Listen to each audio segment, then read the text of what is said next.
Hey everyone, welcome to the next episode of War Stories, episode 2. So I've decided to change the naming convention slightly from now on, and this episode's called Chaos's Frenzy versus Undead's Fear. So this is about a game of Warhammer Fantasy.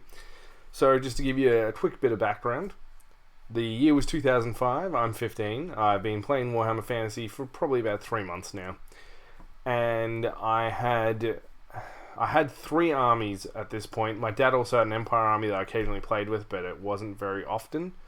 And my armies were Bretonnians, which were eventually scrapped and converted into the next army, which was Vampire Counts, which was my main army. And I also had a smaller Orc army that was about 1,500 points that I sort of played smaller games with people with, because, you know, some people at the Wargaming Club would only have 1,000, 1,500 points.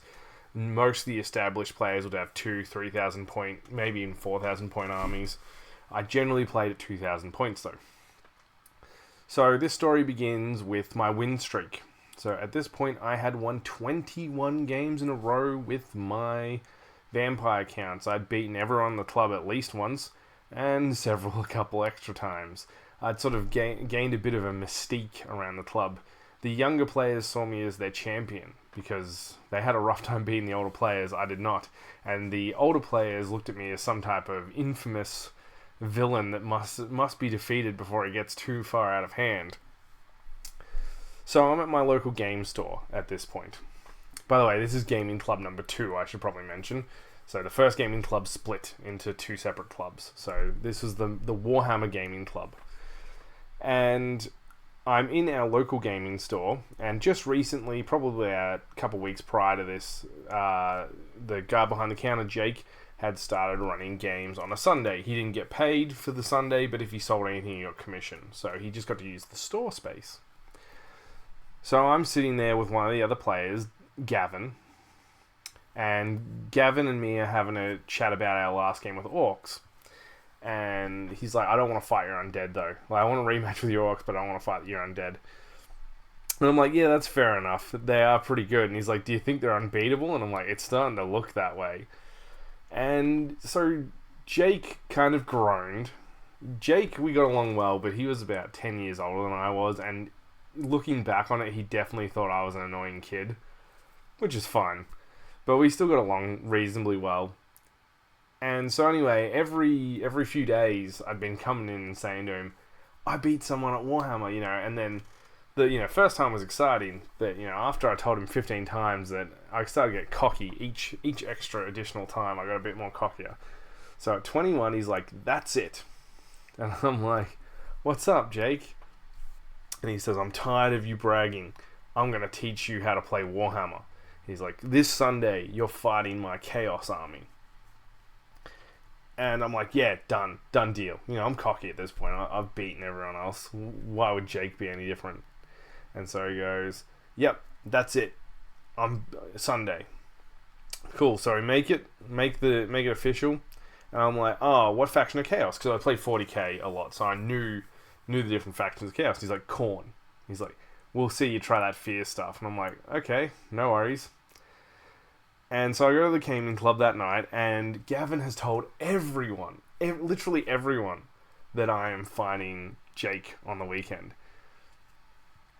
So one of the experienced players goes, what armies are you using? And I got Chaos Khorne. And he's like, oh, well, that's going to be rough for you. And I'm like, why? And he's like, Frenzy. And I'm like, oh, yeah, Frenzy. That's the thing that gives you extra attacks, makes you immune to psychology while you haven't lost a fight, right? And he's like, yes. And I'm like, oh, what units have it? Khorne Berserkers? Because I knew the Berserkers were a cross. I knew you could get them in fantasy as well. He's like, no. The whole entire Khorne army can have Frenzy.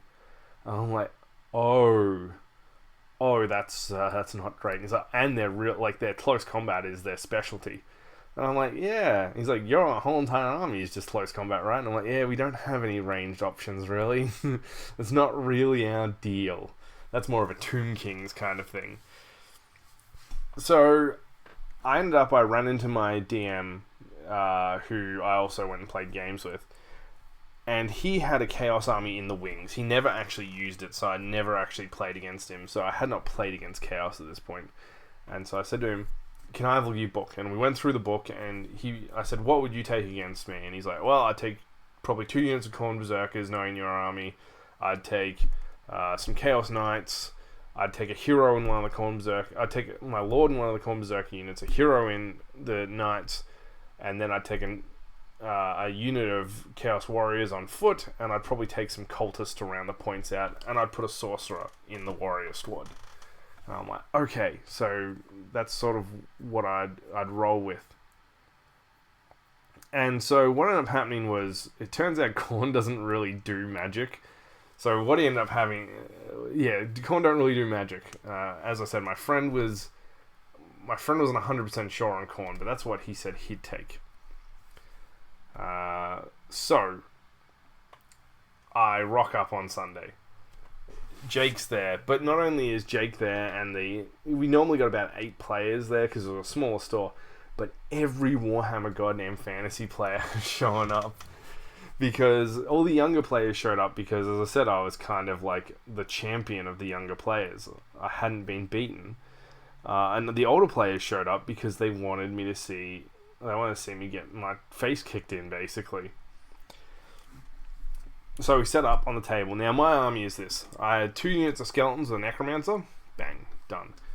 I had my grave guard in the middle with my leader, because my leader needed to be centralized, because if they're not within a certain distance of the leader, Undead can't march, and that's bad news. So you always wanted them to be within a certain distance of the leader. My grave guard had my vampire lord in it. I've got 2 units of 5 dire wolves, 1 on the left flank, 1 on the right flank. And then I had my Black Knights on the far right. They were slightly behind my dire wolves. So my Black Guards were basically Grave Guard on foot. Grave Guard on horseback. And Grave Guard are like elite skeletons. They're just stronger skeletons. Which I'll go over their rules as they sort of come up. And Jake had the setup of, he's got 2 squads of Khorne Berserkers up against my skeletons. And then he's got his cultists up against my grave guard, and he's got knights on the flank. And so I'm expecting for him to place warriors down now. He doesn't, though. He's like, oh, I've got these demons in reserve. They'll be summoned in at some point. I've got to roll for them. I'm like, oh, okay. And I thought this was weird because my forever DM, who I'm going to call Mike had said I wouldn't take demons against your army. And I will tell you more about that when we get to the section where we come to loggerheads with those blood letters. But before I get into the game, I've got to go over something. What's fear? What's frenzy? How the hell does this work? So fear is the undead sort of overall rule. Being undead, they cause fear in most units. In Warhammer, when 2 units fight each other, when they get into the action, they're just like, I'm going to kill you up good. You basically get a number of points. Each time you kill someone, you get a point, and then there's some other stuff that you can do to get extra points. Flanking, rearing, and then having a musician, a captain, or a banner. Or all 3. And then you add those points up, and whoever loses needs to roll a leadership check. And whatever they lost by, that's minus from their leadership. So if I win by 6, your leadership is minus 6 when you roll. As you can understand, this can be really bad. What the hell does fear do? Well, fear is great. If you win by any number, your opponent breaks immediately. They must flee. They have no option. It's also got a couple extra bits and bobs that won't really come into relevance in this game. And then there's also an upgraded version of fear called Terror, and Terror basically is fear with a couple of extra little bits and bobs for the first time a unit comes within range. But the other thing is that so a unit that causes fear cannot feel fear. But a unit that causes terror can scare a unit that causes fear. And then there's immune to psychology, which makes you immune to all that crap. Not many units have it. But the whole entire Khorne army can take an ability that lets them have Frenzy. And Frenzy is basically a double-edged sword. It gives you an extra attack. It makes you immune to psychology until you lose a fight. But you have to charge the closest unit. Like, if the unit is chargeable, one must do it. So as you can understand, this can be quite the negative. But overall, I don't think it's going to hurt Jake's gameplay too much, because he wants to be in combat with my guys. And stat blocks wise, his army should have just confeticized mine and dead. So we set up. Now I'm just going to go for the sort of basic blow by blow rather than an in-depth turn discussion because I can't really remember exactly how it went. So first turn was very uneventful. We moved forward. I pepper his guys with some gazes of Nagash, which are kind of like laser beams that shoot at my guys' eyes. And we continue on. So then our units end up in combat. Now the skeletons and the Khorne Berserkers was pretty boring because basically this is what happened most turns. His Khorne Berserkers messed my skeletons up. My necromancers raised more skeletons. That was pretty much how it went for that fight. The only thing that stood out in the fight of the skeletons versus the Khorne Berserkers, which is the only part I'll go into great detail on, is his captain in the far left unit that was flanked by direwolves now as well. So I brought my direwolves in to flank. His Khorne Berserkers captain challenged my necromancer to combat. Now in Warhammer Fantasy, if you challenge, you say I challenge a guy, and then the person can accept or decline it. If they decline it, they piss off up the back of their squad. Can't do anything else. If they accept it, they fight to the death. Now, even a Khorne captain is a goddamn meat grinder. He is the equivalent of my White Lord, which was the leader of my Black Knight. So my Right Lord is like a super grave guard. And so he challenges me, and I accept. And he's like, what? He's like, you do realize that your necromancer stands no chance. I'm like, yeah, but I'm going to cast a spell, and it's called Hand of Dust. What does Hand of Dust do? Well, you roll to cast it. If you're successful, you roll 1 attack dice. If it hits, the person makes a ward save, which is like their magic save. And if they fail it, they die, regardless of how many wounds they have or whatever. They just drop dead. This Khorne Berserker captain did not have a ward save. I rolled, I hit, he died. I won. I didn't win that combat, but I drew it the first round because of that one move. Obviously, then the skeletons and the Khorne Berserkers just fight for most of the rest of the game. The direwolves get butchered. They absolutely get. They are a non-issue on the left flank. But the right flank / center is where things get interesting. So his cultists and my Graveguard charge each other. And once again, I know I'm probably going to say this a lot, but on paper, Graveguard don't look very good. They just don't. So my Graveguard, my cultist, my Graveguard charges into his cultists from memory, but I wanted to do a different combat first. Because I had so he brought his knights around and was looking to flank my Graveguard. He underestimated how far my Black Knights and Direwolves could move, because he hadn't really read up on them very much, as I found out later. And so my Direwolves charged into the front of his knights, and my Black Knights charged to the side of him. So we decided to do that combat. That combat was the third combat. We did the skeletons first, and then we did that guy. And so I challenge his hero to combat. Now, this is a Chaos Champion. This guy is a beast. He's got like 5 wounds, 6 attacks. His weapon skill is through the goddamn roof. He's got a pretty decent armor save. My White Lord, on the other hand, has like weapon skill 5, I think, which is 2 below his, which is bad. Just for the record, for the newer players, it's not good. His strength is higher. So my strength is like 4. My toughness is, I think, 5. His strength is 6. His toughness is 4. And I've got 3 attacks. He is absolutely going to murder me. It's not a close fight. So when I challenge your guy, he goes, what? I'm like, yeah, I challenge it. He's like, okay, done. Deal. Let's do this. You get to attack first. I'm like, great. So I roll. Now I've taken this banner. Each of my white units, so Graveguards and Black Knights, they could take a magic banner. Normally that was something that only a battle standard could take, which was like a hero that held a banner. But Graveguard, because they're elite units, get one each. So I'd been greedy this game. I gave them the one that let them hit on 3s regardless of weapon skill. So I roll my dice, I hit all of them, all 3, and I roll again, and I roll a 5 and a 6, and he fails an armor save. The other hit didn't wound, and his guy drops dead.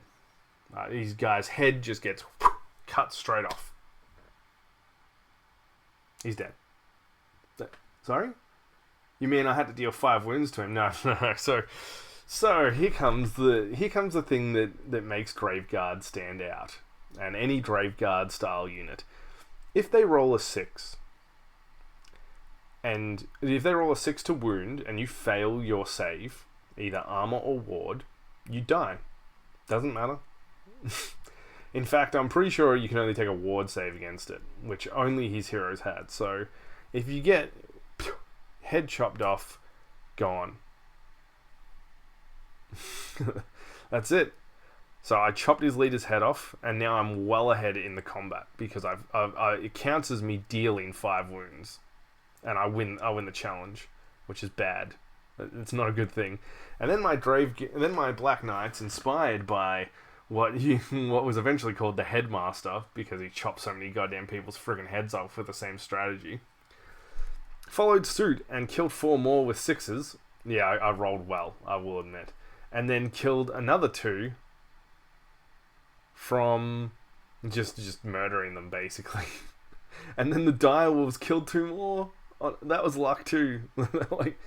I rolled very, very well for this particular charge, and I needed to. This was the big moment in the game. Whoever's knights won were going to control the pace of the battle. His Khorne Knights attacked back and killed, I think, 2 Black Knights. We work it out. It's 2 versus something like 12 because I've killed all these musicians and stuff like that. And he rolls, and he needed double 1s, and he did not roll them. And then he rolled his dice to run away, and he got a 3, and I got an 8, and my knights caught him and chopped the remaining knights into confetti. And that was it. I won the right flank at that point. Well, not quite. I mean, I guess we still have the cultists. So the cultists had a cultist hero who was still, Khorne cultist heroes were tough sons of bitches. They got a lot of attack still. The problem is that I challenge him with my vampire, and my vampire is... So, vampire lords are probably some of the toughest, the strongest heroes in Warhammer Fantasy at this point. They're the kind of dudes who can take on really powerful named characters and sometimes even kill them.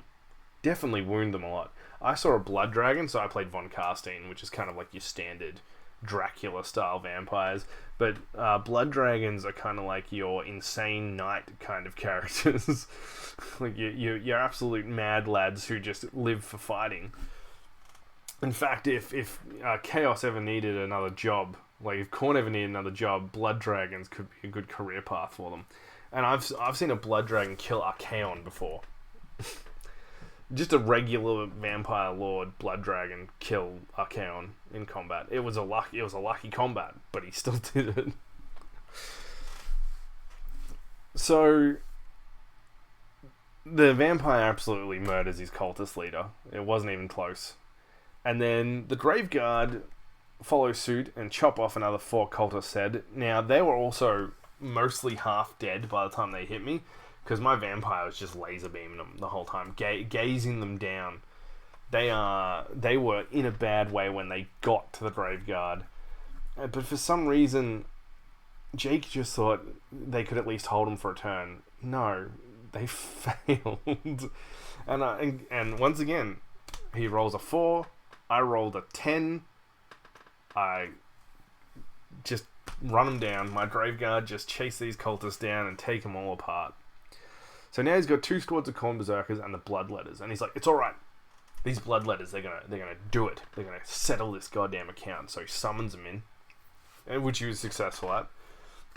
The berserkers keep berserking, the necromancers are trying to stem the bone flow. But, it's catching them. They're catching. Each turn it gets a little bit closer to where I have no skeletons left. So these bloodletters come in sort of on the flank of the Khorne berserker, is because he's like, I don't want your graveguard to be able to wheel around and charge, which they couldn't. They technically shouldn't have been able to do in the first place. So he puts them there, and he's like, next turn, your graveguard are in for some hurt. And honestly, had he charged my graveguard, this may have been an accurate portents. My Black Knights wheel around, come around the back. And so what this is what should have happened. Right? My graveguard turn.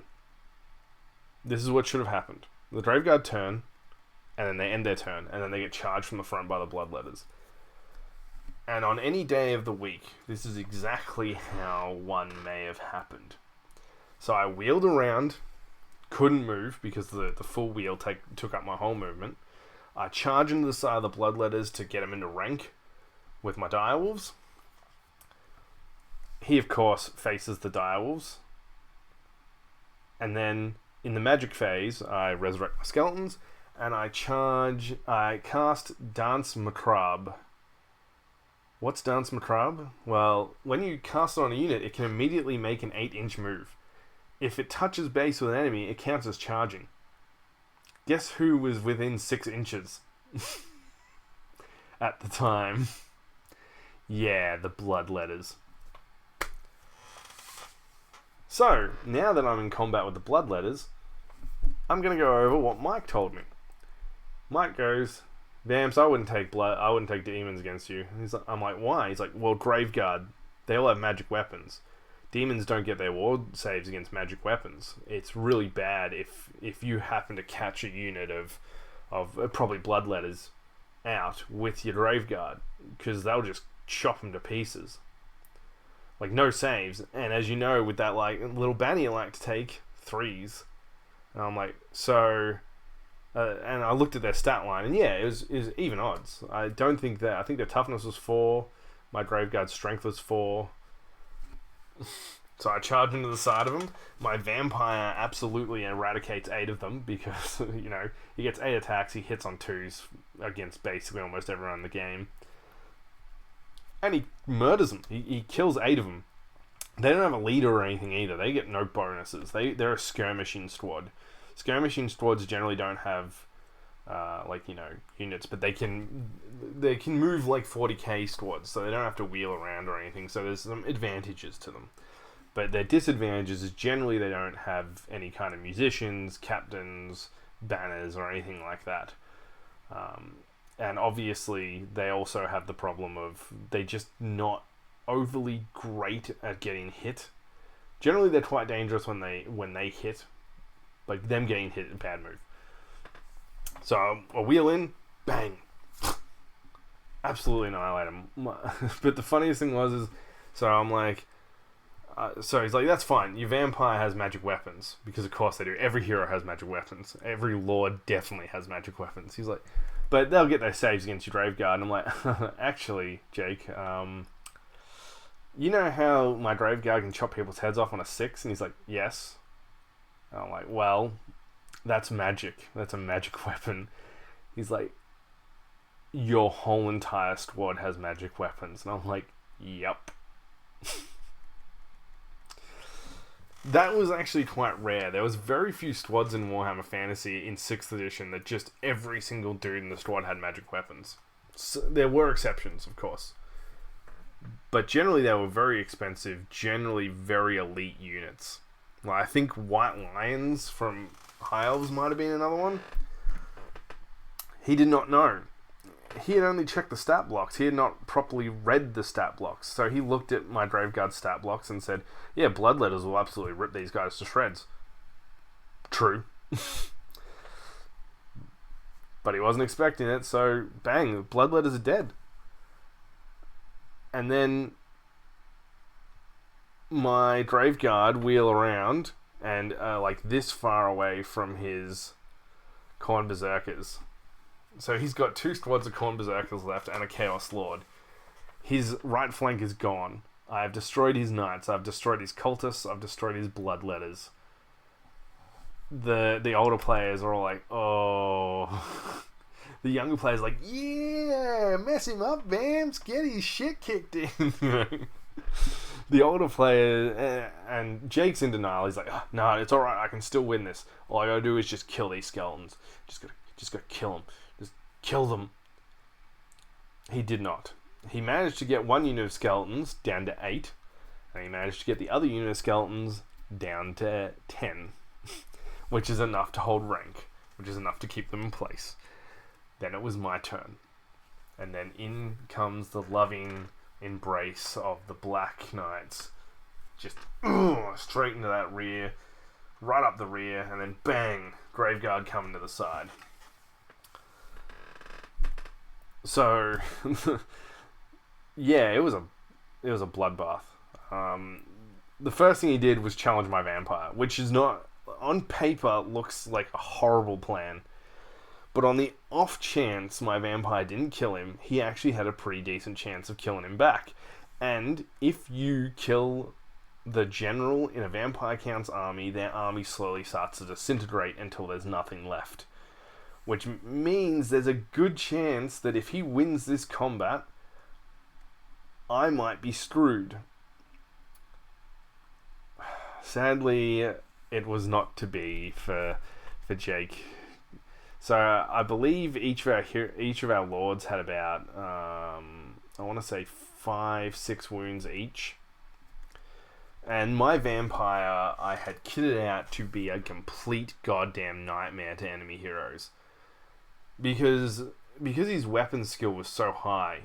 Him being a nightmare to enemy heroes just meant he chewed through enemy units as well generally, but he was specifically designed to hunt enemy heroes down. I could have made him more efficient at killing enemy units, but I wanted heroes. So it starts off, I hit with everything because my weapon skill is like 3-4 points higher. Yeah, even a Khorne Lord I think had a weapon skill of 7 at the time, and my Vampire Lord had a weapon skill of 9. So I was 2 points higher, which means I hit all my attacks. I rolled reasonably well. And then I rolled my damage, and I just killed him dead. He didn't even get to attack back. The vampire absolutely murdered him. I almost decided to use Hand of Dust on him just to guarantee the kill. But when I sort of played the maths out in my head, I was like, I think it's actually just going to be easier if I just murder him with my swords. Because he had 2 swords, my vampire. He just loved to get in there and just 2 swords, everyone. And then, you know, the Blackguard and the Graveguard together, Black Knights and the Graveguard, just annihilated that unit of Berserkers. They did get attacks back. There were like 4 of them left. And they did manage to kill 3 Graveguard, another couple of skeletons, which wasn't enough to actually break the sort of full flanking maneuver. And that was about it. And even the skeletons got 2 kills, which was unlike them. But I guess when they're not getting absolutely punted by a Chaos Lord, they get a little bit better. So in my Graveguard break the unit. They because they lost combat by, I think it was something like 8 or 9. So once again, he needed double ones. He did not get it. His unit broke. They actually rolled well. They rolled well enough that they would have run off the table, but they run into their own unit. And then my Graveguard catch them, butcher them, and then charge straight into the side of the next unit from that consolidation move. And it doesn't go well for the Khorne Berserkers again. But this time they have no challenges to give. See, in this one particular scenario, if they still had the captain, if he hadn't challenged my Necromancer and got turned to dust, he could have challenged my Vampire. He would have lost, but it would not have been as catastrophic as 8 Khorne Berserkers getting torn to shreds. Which they did. And then another 6 or 7 on top of that getting also torn to shreds. So there's like about 7 Khorne Berserkers in the unit, and then the skeletons get another 2 kills, so there's 5 Berserkers left. He decides to go straight for my Graveguard. Now, the thing with Graveguard is that, as I said, stat lines on paper, not great.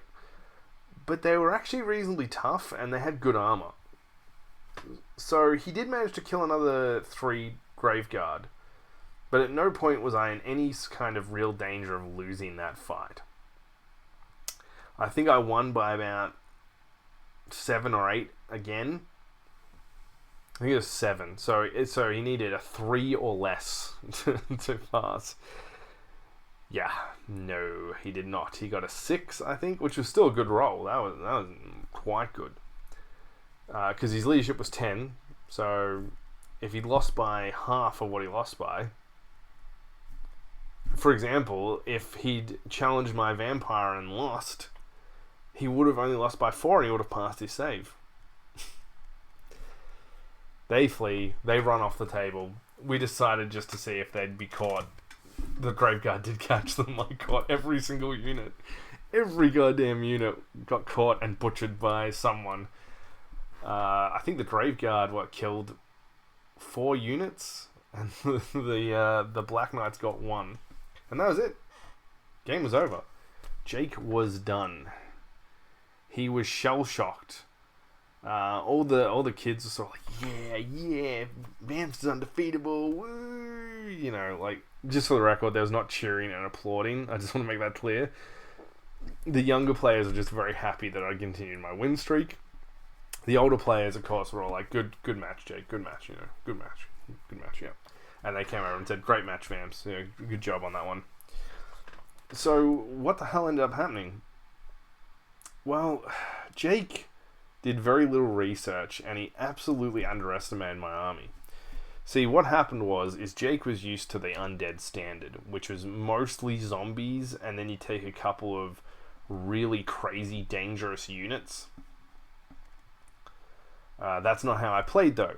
I took skeletons, because I enjoyed playing skeletons more. I think they're better. And I took my Graveguard and my Black Knight, and I hammer and anviled. You know, I just summon skeletons behind an enemy unit and bring them in. I didn't really get to do that much this game, because I had to spend all my skeleton time stopping them from getting murdered. But yeah, he underestimated a lot. He underestimated how quickly he'd be able to kill my skeletons. He took my Graveguard as a complete joke who were going to die against either his Bloodletters or his Cultists, which, just for the record, his plan was to have the Cultists stay in combat and then some of the Bloodletters behind them. But he just didn't, it just didn't work out for him. He didn't know my spell list very well, other than Invocation of the Heck, which raises Undead, and the Gaze. He had no idea what the other 4 spells was. He didn't know about the Hand of Dust. He didn't know about the thing that lets me move an extra time, which caught him out completely. And he completely, like many people, underestimated my White Lord. My White Lord got so much shit from everyone I played the first time I ever played them. Why are you taking that garbage unit? That guy's a piece of shit. Why not take another vampire? One person even said, why not just take a vampire with the upgraded burial blade that lets you chop people's heads off at 5s? And I'm like, well, he's got that anyway. I'm like, and also, I got my 2 necromancers, and I've got this guy, and that's my 4 heroes. And I also want to take Graveguard, and I want to take magic banners, and well, if you take a vampire, like a lesser vampire, you can't afford those things. So for me, at the end of the day, I felt like I had balanced my army out quite well. And so by the time I made it to Jake, I was at 24 wins because I won 3 more games on the Friday, and Jake was number 25. Sometimes you play a game and you go, "This is it. This is my jam. This is the game I was destined to play." Warhammer Fantasy was that game for me. I don't mean to sound braggadocious. That's not my plan. But fuck, I was good at Warhammer Fantasy. And if you're wondering just how good I was, I never lost. I played over 100 games of Warhammer Fantasy, and I didn't lose a single one of them. My vampire counts ended up retiring with somewhere in the vicinity of 70 to 80 wins. They were complete monsters. No one ever got anywhere close to beating me, really.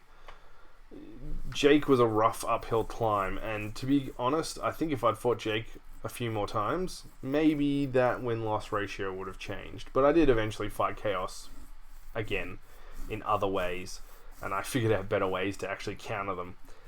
But I just feel like if Jake had actually ever played me, maybe at that point he might have come out on top at some point, because he was the toughest opponent I ever fought, and I got lucky. That night charge on the right flank, if that had gone badly, I probably wouldn't have won that game. But the other hand is that even if it'd gone averagely, I probably would have ended up coming out of that alright. I think his night unit would have been pretty devastated. So yeah, but I think the important lesson is make sure you know your opponent's rules and don't underestimate them just because you think they're crap, because they'll surprise you. Anyway guys, thank you so much for joining me on this video. I will have the Gaslands review sometime out in the next week or two. I've just got to get everything sort of sorted now. Do keep an eye out for Warstory 3, Larry's Revenge, which, is the return of Larry. Not against me this time though, but it's still a fun story. So, yeah, you have a good one, and I'll see you on the next one. See yous.